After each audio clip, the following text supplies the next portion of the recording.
Confirm জান্নাতি হওয়ার উপায় কি? মা বাবার পায়ে সালাম করা যাবে কিনা? নিরুপায় হয়ে ব্যাংকে টাকা রাখার পর উক্ত টাকার সুদ কোন খাতে ব্যয় করলে বা কাকে দান করলে সুদ খাওয়ার পাপ থেকে পরিত্রাণ পাবো? লাশের পাশে কোরআন পড়া যাবে কিনা? অনেক সময় আমরা মজা করতে গিয়ে মিথ্যা কথা বলি, তাতে কারো কোনো ক্ষতি হয় না, এতে আমাদের পাপ হবে কিনা? বর্তমান সময় মহিলারা বাড়ি বাড়ি গিয়ে মাহফিল করে এবং মহিলা বৈঠক করে, ইসলাম ব্যাপারে কি বলে? কোরআনের হাফেজ ছাড়া জানা শিক্ষিত কেউ কি জানাজা নামাজ পড়াতে পারবে? জানাজার পরে দাফনের আগে সম্মানিত মোনাজাতের বিধান কি? ইসলামিক পোশাক কি শুধু পাঞ্জাবি, জুব্বা, টুপিকেই বলে? শার্ট, প্যান্ট, গেঞ্জি ইত্যাদি কি পরা যাবে না? সর্বপ্রথম যে প্রশ্নটি আমি দেখতে পাচ্ছি সেটি হলো, মা বাবার পায়ে সালাম করা যাবে কিনা? সালামটা আসলে পায়ে করার জিনিস নয়, সালামটা মুখে করার জিনিস, যার কারণে সালামের জবাব মুখে হয়। আপনি পায়ে যদি সালাম করেন তাহলে সেক্ষেত্রে জবাবটা, রিপ্লাইটা কিভাবে হবে? কি সে ছুঁয়ে রিপ্লাই হবে? এটা আসলে সালাম হয় না। নিরুপায় হয়ে ব্যাংকে টাকা রাখার পর উক্ত টাকার সুদ কোন খাতে ব্যয় করলে বা কাকে দান করলে সুদ খাওয়ার পাপ থেকে পরিত্রাণ পাবো? আপনি যদি সুদ না নেওয়ার কোনো স্কোপ থাকে, এটা নিবেন না, শুধু টাকা রাখবেন। আর যদি সুদ আপনার অটোমেটিকলি চলে আসে তাহলে সেক্ষেত্রে সেটা দানের নিয়ত করা ছাড়া গরিব দুঃখীকে দান, মানে সবের নিয়ত করা ছাড়া আপনি গরিব দুঃখীকে দান করে দিবেন, তাতে সারা দায় মুক্ত হয়ে যাবেন। এরপরে প্রশ্ন হলো, মানুষ মারা গেলে লাশের পাশে কোরআন পড়া যাবে কিনা? লাশের পাশে কোরআন পড়ার কোনো নির্দেশনা কোন হাদিসে আছে বলে আমরা জানি। মৃত ব্যক্তিকে খুব দ্রুততার সাথে দাফন কাফনের ব্যবস্থা করতে হবে, গোসল দেওয়াতে হবে, তার জন্য আল্লাহর কাছে দোয়া করতে হবে, ইস্তেগফার করতে হবে, ক্ষমা প্রার্থনা করতে হবে, এটা আমাদের করণীয়। তার পক্ষ থেকে দান সাদকা আমরা করতে পারি, কিন্তু তার লাশের পাশাপাশি কোরআন তেলাওয়াতের কোনো ফজিলত নাই। কোরআন তো যারা তেলাওয়াত করবে তাদের লাভ, মৃত ব্যক্তিত্ব এটাতে কোনো লাভ হওয়ার কারণ নেই। অনেক সময় আমরা মজা করতে গিয়ে মিথ্যা কথা বলি, তাতে কারো কোনো ক্ষতি হয় না, এতে আমাদের পাপ হবে কিনা? মজা করতে গিয়ে মিথ্যা কথা বলাটাও গুনাহের কথা এবং পাপের কথা। নবী করিম সাল্লাল্লাহু আলাইহি সাল্লাম বলেছেন, যে ব্যক্তি মজা করেও মিথ্যা কথা বলে না, পরিহার করে মিথ্যা কথা, সে ব্যক্তির জন্য নবী করিম সাল্লাল্লাহু আলাইহি সাল্লাম জান্নাতের সেন্টার পয়েন্টে একটি প্রাসাদের জিম্মাদার নিয়েছেন। অর্থাৎ এরকম সুযোগ আসলেও সেগুলো করে না।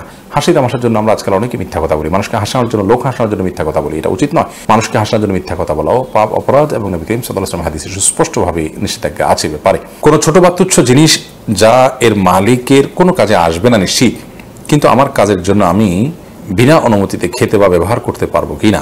কোনো তুচ্ছ জিনিস মালিকের তেমন কোনো কাজে আসবে না এবং এটাকে ব্যবহার করলে তিনি কিছু বলবেনও না, এরকম মৌন সমর্থন যদি তার থাকে, সম্মতি যদি তার থাকে, তাহলে সেক্ষেত্রে এই মৌন সম্মতির ভিত্তিতে তার ওই জিনিসটা আপনি ব্যবহার করতে পারেন। যদি সন্দেহ থাকে যে তিনি ব্যবহার না অনুমতি দিতে পারেন, তাহলে সেক্ষেত্রে সেটা ব্যবহার করা উচিত নয় এবং সন্দেহ সংশয় করে কারোর জিনিস ব্যবহার করার আগে তার কাছে জিজ্ঞেস করা উচিত, যে তার মনোসম্মতি থাকবেই, অতএব তাকে জিজ্ঞেস করতে কেন কার্পণ্য করবেন। বর্তমান সময় মহিলারা বাড়ি বাড়ি গিয়ে মাহফিল করে এবং মহিলা বৈঠক করে, ইসলাম ব্যাপারে কি বলে? মহিলাদের মধ্যে দিন প্রচারের কাজ, দাওয়াতের কাজ করতে পারেন, সেটা শরিয়ার সীমানার মধ্যে থেকে পর্দার বিধান মেনে, অভিভাবকদের অনুমতি সাপেক্ষে, এবং যদি তারা নিজের জায়গা থেকে তারা দাওয়াতের কাজ করতে পারেন, আজকাল মোবাইলে অনলাইনে বিভিন্ন করা যায়, সেক্ষেত্রেও যদি সীমালঙ্ঘন না হয় সেটি তারা করতে পারে না। অনেক মহিলারা এই জাতীয় তালিমের মধ্যে মাশগুল হয়ে নিজের সন্তান, স্বামী, সংসার এগুলো থেকে তারা অনেকটা উদাসীন হয়ে যান, যেটা অনুচিত। এক্ষেত্রে আমাদের ব্যালেন্স করতে হবে এবং সীমালঙ্ঘন করা যাবে না। দাওয়াতের কাজ বা ইসলাম প্রচারের কাজ পুরুষদের পাশাপাশি মহিলারাও করবেন, সেটা বলা বাহুল্য। কোরআনের হাফেজ ছাড়া জানা শিক্ষিত কেউ কি জানাজা নামাজ পড়াতে পারবে? কোরআন হাফেজ ছাড়াও জানা শিক্ষিত কেউ জানাজা নামাজ অবশ্যই পড়াতে পারবে, বরং কোনো মানুষ মারা গেলে তার আত্মীয় স্বজন, তার পরিবারের সদস্য যারা আছেন, লাশের অভিভাবক যারা আছেন, মালিক যারা আছেন, তাদেরই জানাজা পড়ানোর অধিকার বেশি। যেমন বাবা মারা গেছেন, সন্তান জানাজা পড়াবেন, সন্তান মারা গেছেন, বাবা জানাজা পড়াবেন। তাদের জানাজা মানে দোয়া, মৃত ব্যক্তির জন্য নিজের বাবার জন্য সন্তানের যে দোয়া আসবে, সন্তানের জন্য বাবার যে দোয়া আসবে, সেটা তো অন্য আরেকজনের আসবে না, বিধায় তারা জানাজা পড়ানো বেশি উত্তম। অতএব জানাজা ইমাম সাহেবরা পড়াবে, আলেমরা পড়াবে, এমনটি মনে করার কোনো কারণ নেই। তবে হ্যাঁ, যদি অভিভাবক বা লাশের যে মালিক, ওয়ারিস, তিনি যদি অনুমতি দেন কোনো আলেমকে পড়ানোর জন্য বা অন্য কাউকে পড়ানোর জন্য, তিনি পড়াতে পারেন। এক কথা, এটা জানা শিক্ষিত পড়াতে পারবেন এমন কোনো কথা নেই। জানাজা খুব সিম্পল বিষয়, যে কেউ পড়াতে পারে। জানাজার পরে দাফনের আগে সম্মানিত মোনাজাতের বিধান কি? জানাজার আগে, লাশের জানাজার আগে কিংবা জানাজার পরে কোনো দোয়া নেই।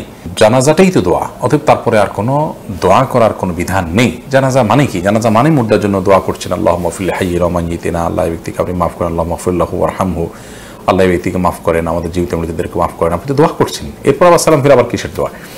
অতএব জানাজাটাই তো দোয়া, তারপর আর কোনো দোয়া বিধিবদ্ধ নয়। জানাজার পর দোয়া অনেক এলাকাতে পড়া হয়ে থাকে, সেটিকে যদি জানাজার অংশ কিংবা আপনার এটাকে যদি কেউ সিস্টেম বানিয়ে রাখেন এবং এটাকে মুর্দার প্রতি আমাদের করণীয় অংশ মনে করেন, তাহলে সেক্ষেত্রে বিদআত হবে।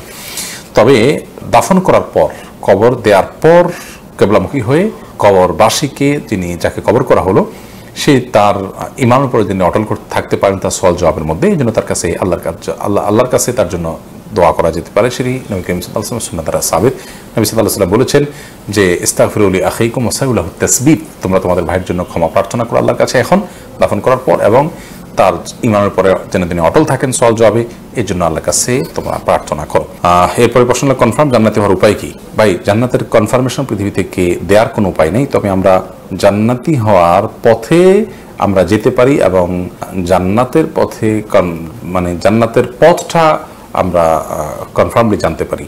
যে পথ হলো আল্লাহ নির্দেশিত পথ, আল্লাহর প্রতি ঈমান আনার পথ, আনুগত্যের পথ, দোয়া করতে থাকা, জান্নাত চাইতে থাকা। এটা হলো জান্নাতে যাওয়ার জন্য এই পথটাই কনফার্ম, অন্য কোনো পথ খোলা নেই। তবে আমি এই পথে গেলে আর কখনো বিচলিত হব না, পড়ে যাব না মানে গুমরাহির পথে, এমনটি নিশ্চিত করার কোনো সুযোগ নেই। মূলত এর মধ্যে আল্লাহ রাব্বুল আলামিনের প্রতি বান্দার আনুগত্য অনেক বেশি প্রকাশ হওয়ার সুযোগ থাকে, যে মানুষ আল্লাহর প্রতি কায়মনোবাক্যে দোয়া এবং প্রার্থনায় রত থাকবে, আনুগত্য করতে থাকবে, আল্লাহর কাছে পানাহ চাইতে থাকবে এবং জান্নাত কামনা করতে চাইবে। একেবারে নিশ্চিন্ত হয়ে গেলে তখন সেটা আনুগত্যর পরিপন্থী অনেক সময় হয়ে যায়। যাই হোক, তো জান্নাতের একেবারে কনফার্মেশন দিয়ে অনেক ভিডিও আপনারা ইউটিউবে দেখবেন যে নিশ্চিত জান্নাতি এটা সেটা, এগুলো বেশিরভাগ ক্ষেত্রে মুখরোচক আপনার থাম্বনেল বা শিরোনাম লাগানো হয়ে থাকে ভিউয়ার বাড়ানোর জন্য, ইউটিউবাররা করে থাকেন। অনেক সময় বক্তা হয়তো এটা বলেনও নাই, তারপর তারা সেটা নিজে থেকে করে থাকেন, বা কোনো বক্তা এরকম বলেনও, এটা সীমা লঙ্ঘন। জান্নাতের কনফার্মেশন দেওয়ার অধিকার পৃথিবীতে কাউকে দেওয়া হয়নি। তবে হ্যাঁ, আমরা জান্নাতে যাওয়ার পথগুলো নিশ্চিতভাবে জানি, সেগুলো আমরা অবলম্বন করবো এবং আল্লাহর কাছে পানাহ চাইতে থাকবো, জাহান্নাম থেকে জান্নাতের লাভের জন্য দোয়া করতে থাকবো। এর মাধ্যমে জোরালো আশা আমরা রাখবো যে ইনশাআল্লাহ তাআলা জান্নাত দিবেন। এই পরের প্রশ্ন হলো, ইসলামিক পোশাক কি শুধু পাঞ্জাবি, জুব্বা, টুপিকেই বলে? শার্ট, প্যান্ট, গেঞ্জি ইত্যাদি কি পরা যাবে না?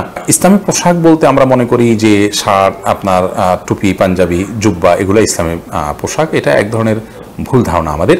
মূলত এগুলো আরব অঞ্চলের পোশাক ছিল।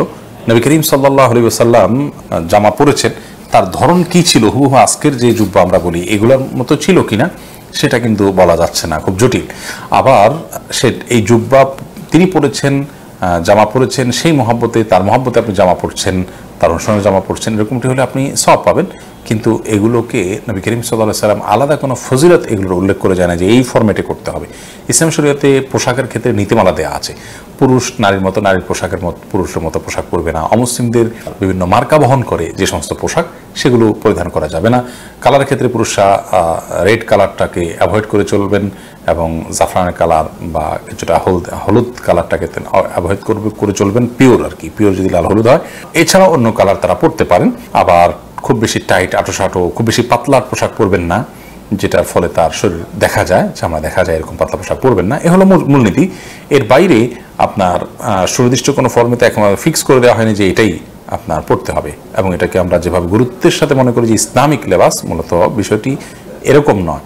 হ্যাঁ, টুপিটা নবী করিম সাল্লাল্লাহু আলাইহি ওয়াসাল্লাম পড়েছেন, সাহাবা ইকরাম পড়েছেন, তাদের মহব্বতে আপনি পড়লে আপনি সওয়াব পাবেন। কিন্তু এটা না পড়লে যে আপনার বড় কোনো গুনাহ হয়ে যাচ্ছে, বড় কোনো ক্ষতি হচ্ছে, বিষয়টা সেরকম নয়।